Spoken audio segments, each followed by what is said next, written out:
All right, a little bit of toolbox restoration time here. I scored this toolbox full of tools for $200 on Facebook Marketplace. Really good score. It did have quite a bit of junk inside of it when I first got it, you know, that I had to throw away. I just cleaned this top area off. It was mostly rubbish and whatnot. It is a little dinged up. It's got some dents. The guy was a boat body guy, so like he had like a hammer in here and it would just fly around and it would ding the front.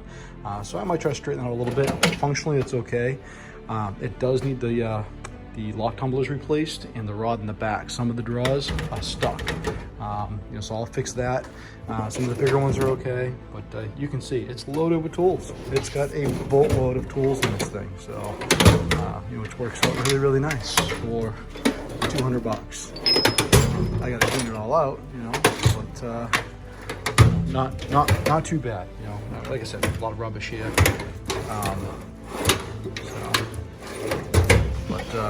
Yeah, I mean, some miscellaneous drill bits and such. I think there's a whole drawer full of Allen wrenches. So, these two are stuck. And an old heat gun down there, cut-off wheel. I did score, this was in the bottom, which was a nice porta cable, I'm sorry, Ingersoll air shaper, so which is really nice. That's worth about 100 bucks. They go for about 250 new. So that find in this toolbox kind of paid for it right there. So yeah, so I'm gonna go through it and a bunch of pullers, some miscellaneous stuff, some spark plug wrenches, some more panel locks. So you can never have enough wrenches and tools. That's for certain. So yeah, so I'm gonna go through all this and fix the door locks. I picked up some new ones. Grabbed a couple over here. Got some new tumblers.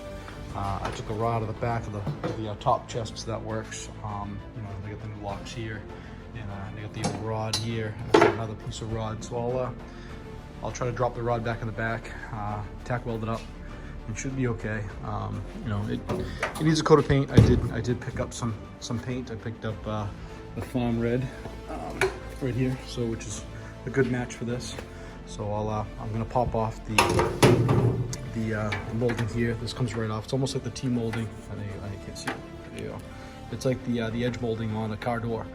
So I'm going to pop that off and I'll straighten out some of these drawers. I'm just going to get some black stuff, some black stripping. You know, it shouldn't be much more than 20 bucks over at Advanced Auto. You know, and I'll restripe that and clean it all up. You know, I can retire that old Craftsman over there because that thing is falling apart. These are non-ball bearing drawers, and you can tell, you know, by the bottom. I mean, this thing's, you know, that's just, you know, years of too much weight. I mean, this box is all of 20 years old. It served its purpose. A couple of the smaller ones, the Stanley's are ball bearings, those aren't too bad. So I'm going to move the bench, I'm going to cut that back about right there and slide that other toolbox in here. All those drawers do function, they're all ball bearings, so I'll grease it back up and put them all back together. So, you know, not a bad buy, you know, saved me, you know, close to probably $600-700 bucks, you know, plus the score of the tools. You know, so I call that a zero in, zero out. Didn't spend anything and I got a free box and free tools. So that works. All right, so we got all the drawers removed, so that wasn't too bad of a task. But I've discovered that the door lock mechanisms are just too far beyond repair. So I removed the top one, the bottom one's already gone. I'm gonna take those lock rails off the back. The bottom detents are all good, the top ones are broken, so I'm gonna go 3D print those up. This toolbox is going to be stationary, you know, 99.9% of the time. I'd actually even say more than that. Once I put it up in that front corner right there, it's not going to go anywhere. It's going to take the spot of that old Craftsman right there and not move. So really no need to have this box locked, or the drawers locked in place. You know, if I have to move it again, I'll just throw some scraps around it. It'll be all right. So I've wiped this thing down with some denatured alcohol. I'm going to do a light sand on this and then give it a quick coat of paint and let it dry up here, and then I'll clean up the drawers and then hit those with a coat of paint as well, and dump all the contents into a reorg and get my tools reorganized as well. So that's probably took up the better part of my afternoon, but it'll be good to clean this up and get more of the tools organized for more of the project stuff we have going on here in the garage. You know, put a pretty big dent in the bench this morning, cleaning all this area all up. Went around the corner here. Got a little more to go, but it's getting there, so not too shabby. But yeah, I just want to get the rest of this cleaned up. You know, we got some other projects that we got to get done. I got to get the motor for the bulldozer, got to get the 5.3 in the wagon, and just got to get organized. So, you know, once again, that's why I'm doing the toolbox restoration project. So I'll splice these videos together later on and to give you guys an update. But yeah, it's coming along, not bad. Like I said, I got this box full of tools for 200 bucks, and I'll restore it and get it back together and functional, and way better than one I had.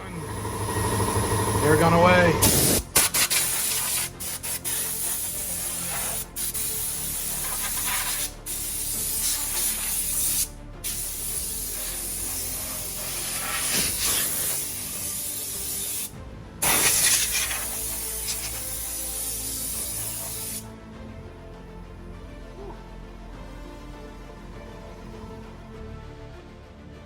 All right, get a quick rattle can coat on there. You know, not gonna be perfect. I still gotta get through the sides. So I did the front, did the top, and the rails. So didn't come out too bad. So like I said, and it's actually Toolbox Red Farm Paint and Rustoleum. So it was like $5 a can over at Lowe's. So I picked up 2 cans. I'm probably gonna need a third, I think, because I still gotta do the sides too. The sides and do all the coat on the top. I'm not going to do the back. Obviously the back would be a waste. It's going up against the back of the wall. And even the sides are kind of questionable, but yeah, not too bad. So got all that all done. I'm going to go get the detents loaded while this thing dries and clean out the drawers. And I'll probably put the drawers back in and then hit the drawers with paint. So any overspray will actually be a nice little second, third coat on the box itself. And I'll start reorganizing and putting tools back in here. So, but looks pretty good. All right, sure enough, I found those detents. They are on Thingiverse. This gentleman here, Rick Kavanaugh, has already made them, so I have loaded them into Creality, and I'm gonna fire them into the printer here momentarily and print them up, so we can fix the toolbox, right, Morgan? Yep. Yep. Okay. All right.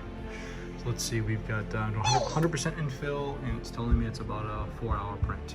So I'm going to let that fly, and should wrap up right around dinner time, maybe a little after. Give me enough time to actually get those other drawers sanded down and some paint on them, and then we can pop everything back together. So cool.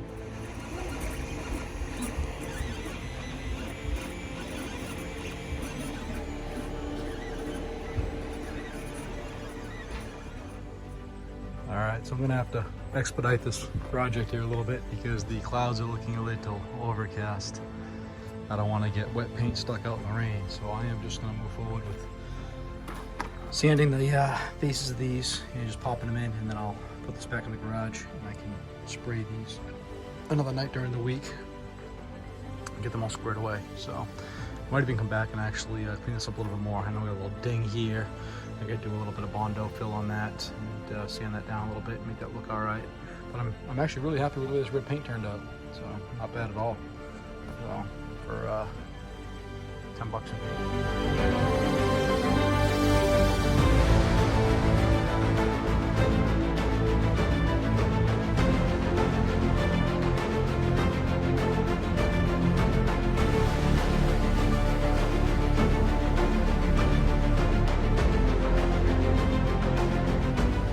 Okay, so this worked out pretty slick. I went to the automotive store and I picked up some of this door edging.